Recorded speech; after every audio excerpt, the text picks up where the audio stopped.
चंद्रयान 3 की सफलता के बाद इसरो अब तैयार है आदित्य L1 मिशन के साथ। इस मिशन में हम देखेंगे कि भारत पहली बार सूर्य को स्टडी करेगा। यहाँ पर सबसे पहले हम आदित्य L1 मिशन की जो बेसिक डिटेल्स है उसको डिस्कस करेंगे। इस मिशन का उद्देश्य क्या है, ऑब्जेक्टिव क्या है, उसको हम देखेंगे। यहाँ पर कौन कौन से पेलोड्स आदित्य L1 मिशन के अंदर देखने को मिलेंगे हमको, हम उसके बारे में डिस्कस करेंगे। किस तरह से आदित्य L1 सन को स्टडी करेगा, इसके बारे में हम बात करने वाले हैं। और यहाँ पर सबसे इम्पोर्टेंट बात हम करने वाले हैं लैग्रेंज पॉइंट की, जहाँ से आदित्य L1 सन को ऑब्जर्व करने वाला है। तो आइए शुरू करते हैं आज का सेशन और सबसे पहले बात करते हैं आदित्य L1 मिशन के बारे में। आदित्य L1 इसरो का पहला ऐसा मिशन होने वाला है जहां पर हम पहली बार स्पेस से सन को स्टडी करेंगे। यहाँ पर हम इस मिशन के नाम में L1 देख रहे हैं। L1 बेसिकली लैग्रेंज पॉइंट को रिप्रेजेंट करता है और ये पॉइंट वो पॉइंट है जहां से आदित्य L1 सन को ऑब्जर्व करने वाला है। इस पॉइंट की अर्थ से दूरी 15 लाख किलोमीटर है और आदित्य L1 मिशन इस दूरी को 4 महीने में कवर करने वाला है। और आदित्य L1 मिशन को इसरो का work horse launch vehicle PSLV का एक्सेल वेरिएंट लॉन्च करेगा। अगर यहाँ पर हम आदित्य L1 मिशन के बजट की बात करें तो 400 करोड़ की लागत में ये पूरा मिशन कंप्लीट किया गया है। 2019 से इसरो इस मिशन पर लगातार काम कर रहा है और फाइनली अब 2 सितंबर 2023 को इसको लॉन्च किया जाएगा। इस मिशन का बेसिक ऑब्जेक्टिव ये है कि सन के अराउंड जो गैस पैटर्न्स हैं उसको ऑब्जर्व करना, कोरोनल हीटिंग को ऑब्जर्व करना और सोलर विंड एक्सेलरेशन को ऑब्जर्व करना। आदित्य L1 अपने साथ 7 पेलोड्स को लेकर जा रहा है। यहाँ पर हर पेलोड का एक स्पेसिफिक काम है, आइए उसको देखते हैं। यहाँ पर बेसिकली ये सातों पेलोड सन के एटमॉस्फेयर को ऑब्जर्व करेंगे। सन के एटमॉस्फेयर को हम 3 लेयर में बांटते हैं, फोटोस्फेयर, क्रोमोस्फेयर और आउटर लेयर जिसको हम कोरोना बोलते हैं। सन की इन तीनों लेयर्स को यहाँ पर electromagnetic, particle and magnetic field detectors द्वारा स्टडी किया जाएगा। यहाँ पर 7 में से 3 पेलोड L1 पॉइंट को यूज करेंगे और डायरेक्टली सन को देखते रहेंगे।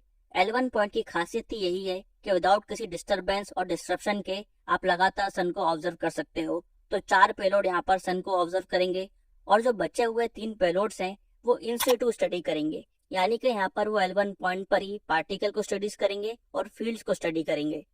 यहाँ पर जो 4 पेलोड सन को ऑब्जर्व करेंगे उनमें से पहला पेलोड है विजिबल एमिशन लाइन क्रोनोग्राफ। यहाँ पर बेसिकली सन की आउटर मोस्ट लेयर कोरोना को ऑब्जर्व करेगा। फिर है solar ultraviolet imaging telescope suit जो यहाँ पर सन की फोटोस्फेयर और क्रोमोस्फेयर लेयर को ऑब्जर्व करेगा।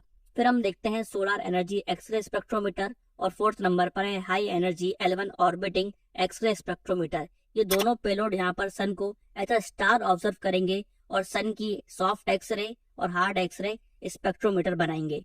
फिर हम देखते हैं इंसिटू पेलोड जो यहाँ पर पार्टिकल और मैग्नेटिक फील्ड को ऑब्जर्व करेंगे, वो है Aditya solar wind particle experiment. दूसरा है यहाँ पर plasma analyser package for Aditya जो बेसिकली यहाँ पर सोलर विंड्स को ऑब्जर्व करेगा। तीसरा है यहाँ पर advance try एक्सिकल high resolution digital magnetometer जो बेसिकली यहाँ पर मैग्नेटिक फील्ड्स को स्टडी करने वाला है। तो ये है वो 7 पेलोड जो यहाँ पर हमको आदित्य L1 मिशन में देखने को मिलेंगे। आइए जानते हैं यहाँ पर आदित्य L1 इन पेलोड्स के साथ बेसिकली कौन से ऑब्जेक्टिव्स को अचीव करने वाला है। इसरो आदित्य L1 के जरिए जो सन का अपर एटमॉस्फेयर है उसको स्टडी करना चाहता है। सन के सरफेस पे हमको जो कोरोनल हीटिंग देखने को मिलती है उसको यहाँ पर हम ऑब्जर्व करना चाहते हैं। ये काफी इंटरेस्टिंग पहलू है सन के सरफेस का, इसलिए इसके बारे में साइंटिफिक कम्युनिटी काफी एक्साइटेड है। साथ में यहाँ पर हम पार्शली आयोनाइज्ड प्लाज्मा की फिजिक्स को समझना चाहते हैं और बहुत ही इंटरेस्टिंग कोरोनल मास इजेक्शंस जो हमको सन के सरफेस पर देखने को मिलते हैं वो किस तरह से चालू होते हैं, उनकी क्या मैकेनिक्स है, फिजिक्स है, उसको समझना चाहते हैं। सन के सरफेस पे हमको सोलर विंड्स भी देखने को मिलती हैं, सोलर फ्लेयर्स भी देखने को मिलते हैं, उसको भी यहाँ पर ऑब्जर्व किया जाएगा और वो क्यों आते हैं इसको भी यहाँ पर स्टडी किया जाएगा।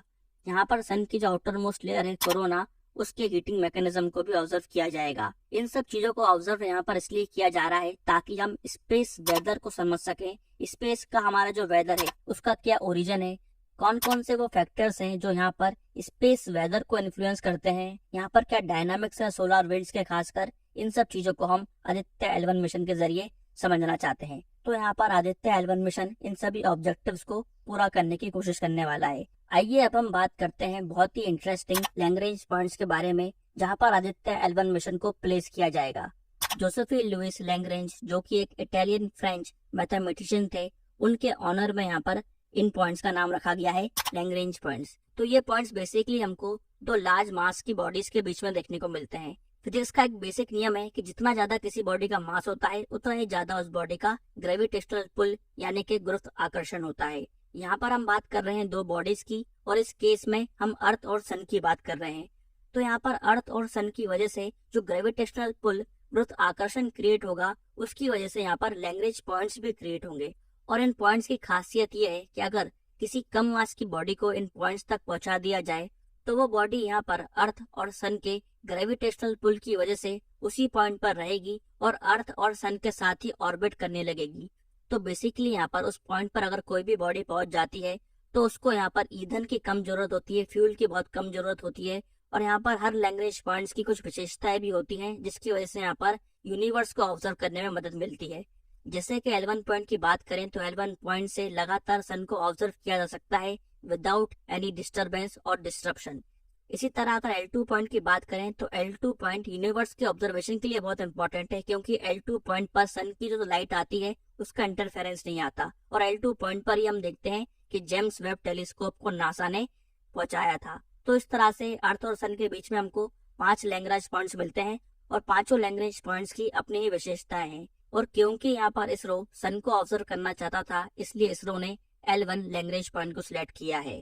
तो यहाँ पर Aditya L1 mission L1 point के पास जाएगा और वो वहाँ पर L1 पॉइंट के अराउंड हेलो ऑर्बिट में रहेगा, जहाँ से वो पूरे टाइम फिर सन को ऑब्जर्व करेगा। तो फ्रेंड्स, यहाँ पर हमने आदित्य L1 मिशन के बारे में जितनी भी इम्पोर्टेंट इन्फॉर्मेशन हो सकती है उसको डिस्कस कर लिया है।